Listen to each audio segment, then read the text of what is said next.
Olá, queridos dos nossos pequenos grupos da Primeira Igreja Presbiteriana de Ponta Grossa. Estamos aqui mais uma vez para continuarmos as nossas reflexões que temos trazido através dos nossos vídeos para os nossos grupos, para os queridos que estão conosco nessa jornada. E desta feita, falando aqui sobre falsos deuses, temos dois exemplos de como este mundo é possuído pelo mal. E estes poderiam ser contidos ou estar contidos numa frase do historiador holandês Johan Zwinger, que escreveu pouco antes da Europa mergulhar na Segunda Guerra Mundial. Nós vivemos em um mundo possuído e nós sabemos disso. Os nazistas reivindicavam e tentaram promover um amor profundo pelo país e pelas pessoas, mas de alguma forma esse amor ao país, esse patriotismo, tornou-se demoníaco e destrutivo. No final, o nazismo fez exatamente o oposto do que inicialmente procurava, causando infinita vergonha ao invés de honra nacional.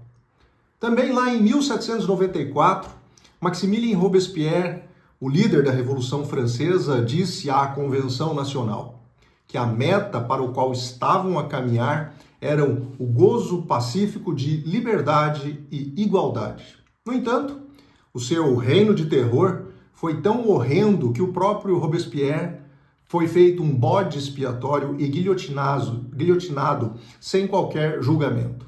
Liberdade e igualdade são, obviamente, grandes metas, mas, novamente, algo deu terrivelmente errado. Um princípio nobre ficou possuído, enlouqueceu e finalmente realizou o oposto da justiça e tornaram assim os revolucionários procurados por essa mesma justiça. O que aconteceu? Idolatria. Quando o amor do povo se torna um Deus absoluto, ele se transforma, por exemplo, em racismo. Quando a igualdade se transforma em uma coisa suprema, pode resultar em ódio e violência contra qualquer um que levou, talvez, uma vida privilegiada. Há uma tendência dos grupos de sociedades humanas transformarem boas causas políticas em deuses falsos. Nós também podemos olhar para a política e para os nossos líderes políticos como messias, as nossas políticas como doutrinas de salvação e transformar o nosso ativismo político em uma espécie de religião.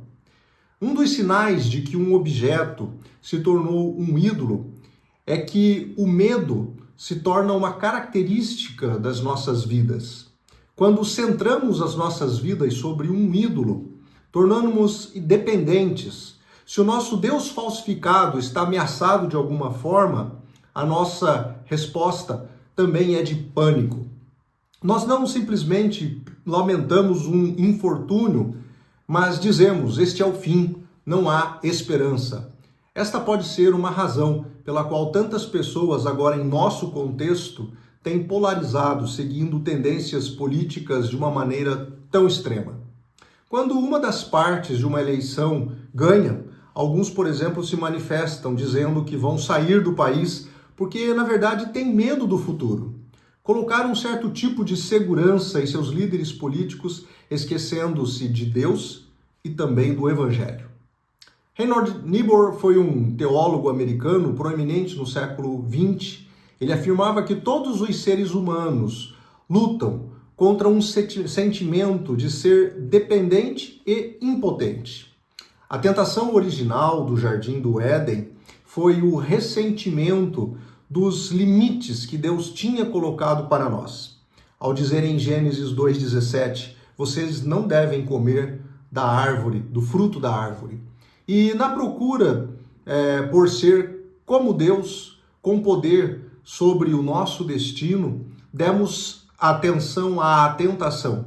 E agora tudo isso é parte da nossa natureza. Ao invés de aceitar a nossa finitude e dependência de Deus, procuramos desesperadamente maneiras de nos assegurar que ainda temos poder sobre as nossas próprias vidas. No sexto século a.C., o Império Babilônico subiu para deslocar a Síria e o Egito como potência mundial dominantes. Logo, ele invadiu Judá e capturou também Jerusalém, exilando toda a classe profissional de Israel, incluindo oficiais militares, artistas e estudiosos, levando-os para a Babilônia. Eventualmente, a maioria do mundo conhecido estava sob o domínio geral do rei da Babilônia, que era chamado Nabucodonosor. No livro bíblico de Daniel, no capítulo 2, no entanto, aprendemos que o homem mais poderoso da terra dormia inquieto. No segundo ano do seu reinado, Nabucodonosor teve sonhos. Sua mente estava perturbada e ele não conseguia dormir. Então, o rei mandou chamar os magos, os encantadores, os feiticeiros, os astrólogos, para lhes dizer o que ele tinha sonhado. Quando eles vieram e se apresentaram diante do rei, ele lhes disse: "Eu tive um sonho que me perturba e quero saber o que isso significa." Isso está lá registrado em Daniel, no capítulo 2, do 1 ao 3. Nabucodonosor estava profundamente preocupado com o sonho. Seu sonho tinha sido sobre uma figura imponente, e pode ser que esta é a visão que ele queria que o mundo tivesse dele mesmo. Um gigante inexpugnável, elevando-se sobre o mundo. No entanto, a estátua tinha pés de barro e desabou. Ele acordou extremamente perturbado. Será que isso significava que seu império seria um fracasso? Ou que alguém viria a explorar as fraquezas ocultas? Muitas pessoas com poder de grandes dimensões tornam-se muito ansiosas e também têm muito medo. Quem está no poder sabe que são objeto da inveja, que estão na mira de concorrentes. Quanto mais alto uma pessoa sobe, maior é a possibilidade de uma queda terrível, pois há agora tanta coisa para se perder. Poder, então, é muitas vezes nascido do medo e, por sua vez, dá origem a mais medo. Pessoas poderosas não gostam de admitir quão fraco realmente são. O medo da impotência de Nabucodonosor é um estudo de caso clássico do que Reinhold Niebuhr diz sobre o pecado, sobre a política e também sobre o poder. Niebuhr afirma que o homem é inseguro e ele procura superar a sua insegurança através do poder. Os seres humanos têm muito pouco poder real sobre as suas vidas. Muito mais do que 90% do que define o curso de suas vidas está completamente fora do seu controle. Isso inclui quando e lugar em que nascem, sua origem, então seus pais, seus familiares, seu ambiente de infância, sua estatura física, talentos geneticamente transmitidos e a maioria das circunstâncias em que se encontram. Em suma, tudo o que somos e temos é dado a nós por Deus. Não somos criadores infinitos, na verdade somos criaturas finitas e dependentes. Ídolos do poder, então, não são apenas para os poderosos. Você pode buscar o poder em pequenos formatos, sendo mesquinho, concentrador, agressivo, talvez um valentão local e até mesmo se tornar um político de baixo nível com poucas pessoas em seu campo de autoridade. A idolatria do poder está ao nosso redor. Em qualquer cultura em que Deus é praticamente inexistente, sexo, dinheiro e política vão preencher o vácuo para pessoas diferentes. Esta é a razão pelo que o nosso discurso político é cada vez mais ideológico e mais polarizado. As raízes, no entanto, vão muito mais profundo do que mera política ou do que mero entendimento e reflexão humana. Na verdade, estão lá no início do mundo. Estão lá na nossa alienação de Deus e aos nossos esforços para compensar os nossos sentimentos de finitude e de impotência. A única maneira de lidar com essas coisas é curando o nosso relacionamento com Deus. A Bíblia nos dá um exemplo dramático de uma tal cura. É a história de um homem cuja vontade e o desejo pelo domínio o levou a se tornar o homem mais poderoso do mundo. No livro de Daniel, lemos que os sábios de Nabucodonosor não puderam adivinhar e nem interpretar um sonho que ele tivera. Finalmente, um oficial da corte, que foi um dos exilados dos judeus chamado Daniel, veio para a frente e, pelo poder de Deus, ele foi capaz de dizer ao rei tanto o conteúdo do seu sonho, mesmo que Nabucodonosor ainda não tivesse revelado, e em seguida ele passou a interpretá-lo, dizendo: "Tu olhaste, ó rei, e diante de ti estava uma grande estátua, uma estátua enorme, impressionante, e a sua aparência era terrível. A cabeça da estátua era feita de ouro puro, o peito e o braço eram de prata, o ventre e os quadris eram de bronze e as pernas de ferro, e os pés eram em parte feita de ferro e em parte feita de barro. Enquanto estavas observando, uma pedra soltou-se sem auxílio de mãos. Atingiu a estátua nos pés de ferro e de barro e os esmigalhou. Então o ferro, o barro, o bronze, a prata e o ouro foram despedaçados, viraram pó, como o pó da debulha do trigo na eira durante o verão.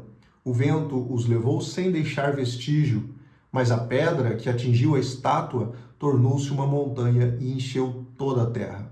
Isso está em Daniel, no capítulo 2, do versículo 31 ao 35. A estátua representava os reinos da terra, representando toda a idolatria humana, a civilização humana, o comércio, a cultura, todas as regras, todos os poderes exercidos pelos seres humanos para glorificarem a si mesmo. E o que esmagou o ídolo foi uma pedra, em contraste com o resto dos materiais da estátua.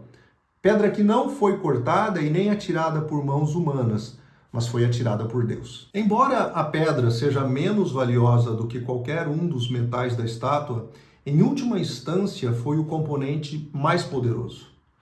O sonho era uma chamada para a humildade, embora as circunstâncias muitas vezes pareçam favoráveis aos tiranos, Deus acabará por levá-los ao chão, seja gradual ou dramaticamente. Quem está no poder deveria saber que não alcançaram o poder, mas que o receberam de Deus, e que todo o poder humano se desintegra no final. Nabucodonosor estava sendo convidado a mudar sua concepção de Deus. Como um pagão, ele teria acreditado em pluralismo, que há muitos deuses, muitas forças sobrenaturais neste mundo. Ele não acreditava, no entanto, que houvesse um único, proeminente, legislador e todo-poderoso, a quem todos eram subordinados, incluindo ele mesmo. E a ele estava sendo dito que havia um Deus supremo, que era um soberano juiz. Nabucodonosor, naquele momento, aceitou a mensagem. Ele caiu prostrado diante de Daniel e pagou-lhe honra e ordenou que uma oferta e incenso fossem apresentados a ele. O rei disse a Daniel: certamente o vosso Deus é o Deus dos deuses e o Senhor dos reis e revelador dos mistérios, pois você foi capaz de revelar este mistério. No capítulo 2, 46 e 47.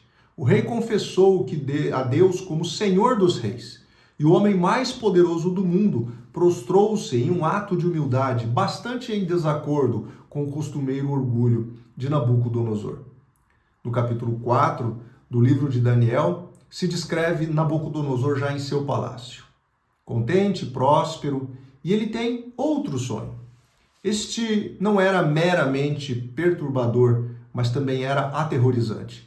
Era um sonho sobre uma enorme árvore, e uma síntese do texto poderia ser: seu topo tocou o céu, era visível para os confins da terra. A partir dele, toda criatura foi alimentada. Mas em seguida, uma voz foi ouvida, ordenando-se cortar a árvore. E a voz começou a falar sobre a árvore, chamando-o de ele, dizendo que o toco e as suas raízes deveriam permanecer no chão, que a sua mente seja alterada e que ele comporte-se como um animal. Esta seria uma síntese. Com temor e tremor, o rei chamou a Daniel, que ouviu o sonho e empalideceu. Depois de ficar em silêncio por um tempo, ele deu a interpretação, dizendo: esta é a interpretação, ó rei, e este é o decreto do Altíssimo que tem contra o rei, meu senhor.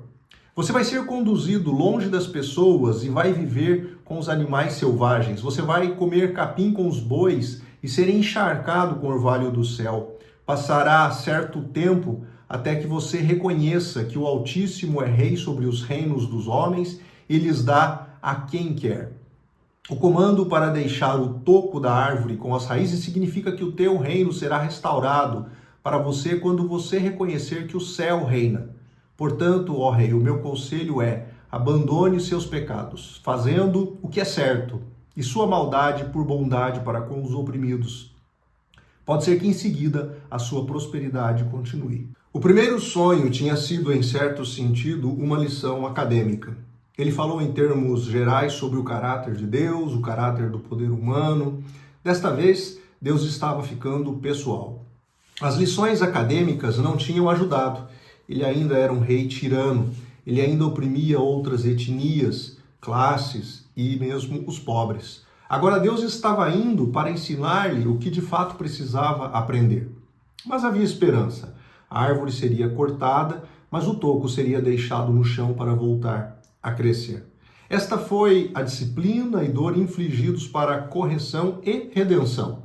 A lição que Deus quis apresentar a Nabucodonosor foi de que o Altíssimo é soberano sobre os reinos dos homens. Ele os dá a quem quer. Isso significa que qualquer um que é bem-sucedido é simplesmente um destinatário do favor imerecido de Deus.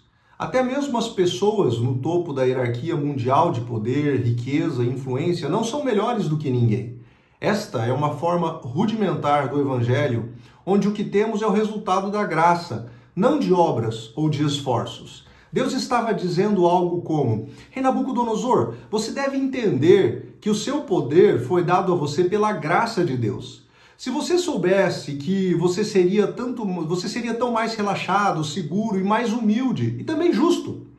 Se você acha que ganhou a sua posição através do seu próprio mérito, você continuará sendo tão assustador e cruel. 12 meses depois, como o rei estava andando no telhado do Palácio Real da Babilônia, ele disse: Não é esta a grande Babilônia que eu edifiquei para a residência real, pelo meu grande poder e para a glória da minha majestade? Isso está em Daniel 4. O rei olhou para o seu reino e, como ele fez isso com soberba no seu coração, buscando autoafirmar-se, nesse momento, uma voz do céu disse: Você vai ser conduzido longe das pessoas e vai viver como os animais selvagens. Você vai comer capim como os bois, até que reconheça que o Altíssimo é soberano sobre os reinos dos homens e os dá a quem quer. Imediatamente, Nabucodonosor caiu aparentemente em um período de doença mental bastante grave, em que ele estava muito perturbado para viver no interior do palácio. Então, ele foi viver entre os animais.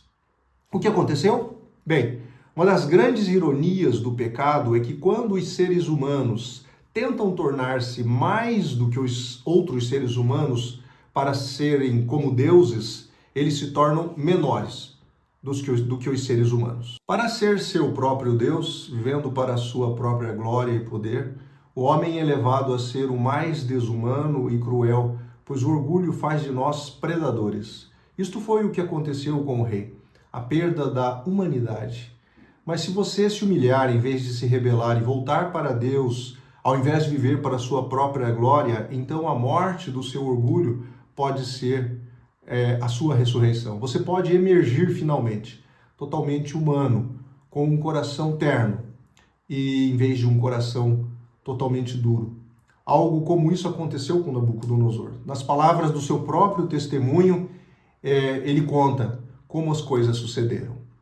Porque diz assim: Ao fim daquele período, eu, Nabucodonosor, levantei os olhos ao céu e percebi que o meu entendimento tinha voltado.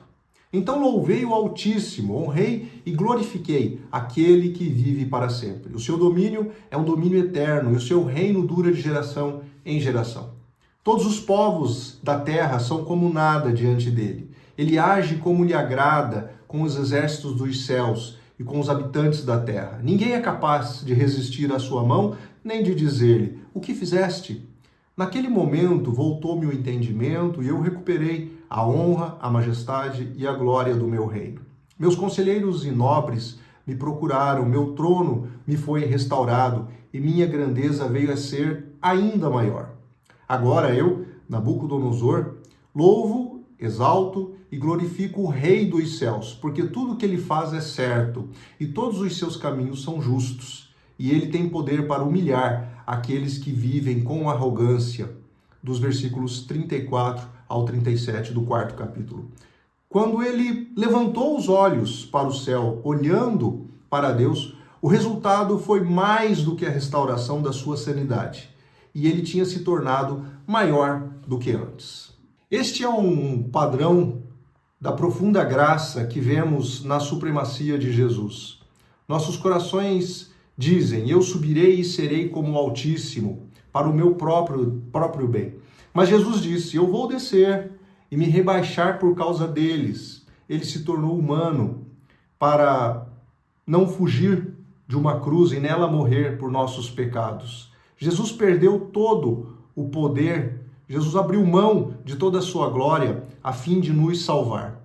Ele morreu, mas foi o que nos levou à redenção através da sua ressurreição. Assim como Nabucodonosor se tornou